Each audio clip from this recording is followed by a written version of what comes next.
Hi everyone, Shelley here. I hope you've had a great week and maybe got out and did some bird and wildlife photography. I managed to get a session in, but we've had a lot of rain here at the moment.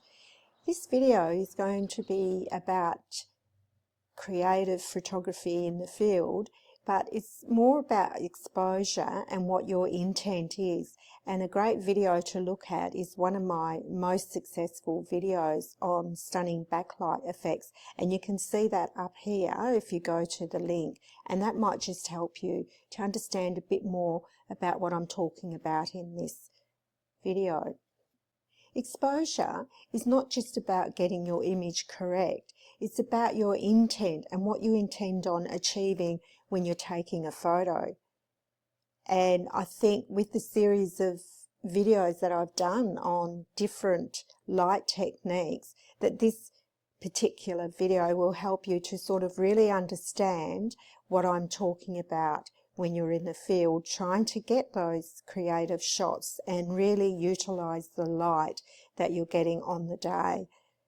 And one of the frustrations of this kind of photography is chasing the light, and it's about angles and positioning and quality light, different types of light, and I think I've covered that really well in my other videos, and it's very worthwhile for you to go and have a look. But one of the things that you need to really think about is exposure. So, what is your idea of exposure? Do you think about having the light meter where the needle is in the center all the time, and you think that is how you're going to achieve the best photo? And I think you will be surprised how much you need to really think about that, because one of the things is when we talk about one stop on that needle, one stop over that way or one stop under that way. And it's quite interesting, isn't it? Quite often I will, if I want to get a dark photo, I'll go 4 stops under. Now, the factors that make a difference is what sort of shutter speed you're going to get and your ISO. And that's why I always talk about, the ISO and the shutter speed, how you're going to balance that. And what comes into play here is your camera, what your camera can do. Now, obviously, the more expensive cameras give you better ISO play, you can go higher, or you can achieve a higher shutter speed. So it's something for you to think about. And then when you're out in the field taking these shots, you need to decide with your exposure how you're going to expose that photo to achieve a darker photo or a lighter photo. And when I talk about a darker photo, for instance, this particular image is side light, and I am exposing for the light that's hit the bird on the side, and I want to make sure that the light is quality light, and I can drop my light meter 2 stops under, and I've still got enough light on that area where the side light is, and the background will go darker. If we were going for a lighter photo, because you don't have this dark background, then you will find you might go 3 stops under, because the brightest part of the light hitting the side of the bird cannot be overexposed.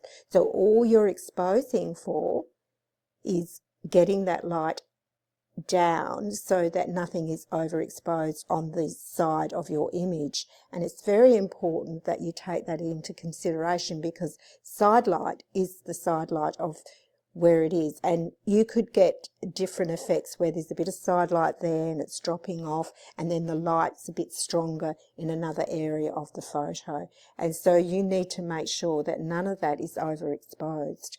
And it doesn't matter if the background goes a different colour or anything like that, because you're trying to achieve something there, not behind. There are times when you will want to achieve something else, but I'm just talking about a particular type of shot that you want to do.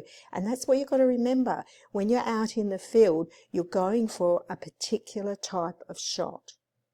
And you don't have to think about getting that light meter dead center, because that's not what it's about.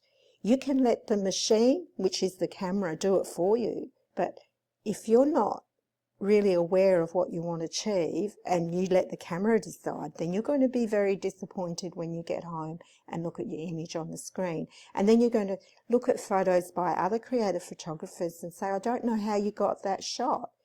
But if you look at the photo of a shot that someone's put up and you really like it and you think, I would like to get something where I can do that sort of creative style, you look at where you think the sun is, and it's quite easy sometimes to tell side light, backlight, or just backlight a little bit off and things like that. You can really tell by that. And once you start to master that, then you'll find that when you're going out and taking photos, you're going to be doing a whole lot of different type of styles of photos. And the more you do it, the better you will be. And I'm also going to bring up a couple of photos of mine that I've had what I wanted in the field, and then when I bring it into Photoshop, I edit. Well, actually I start off in Lightroom, and sometimes I'll go into Photoshop and do a bit more editing. And it's the better your photo is in the field, the much easier it is to edit when you bring it home. And that's what I always aim for. When I botch it up in the field, but there's something there and I bring it home, I get so frustrated, because I'm better at getting a good photo in the field than what I am at editing. I can do good editing, but I can do lousy editing as well. And it frustrates me, and sometimes I spend too much time on a single photo, and sometimes I just say, that's it, no more. I'm going to go back out and try and get that photo, particularly if it's just a local one. But where it's very important, when you're away, you really want to get those photos, and sometimes you don't get a second chance. So that's something for you to consider. And that's when I don't get a second chance, that I will spend more time on the image if I didn't quite get what I wanted in the field. And yeah, so settings are important, and the way that settings are important in the field, that you're setting the right settings for the right photo that you're after. So what I mean by that is, if you need shutter speed, then obviously this is where you might find your ISO comes up, particularly if you're doing it in low light. And then you've got to know the limitations of your camera and how steady. So then you can look at some of the images that I showed in the Unlocked Stunning Photos in Backlight, and you can look at it.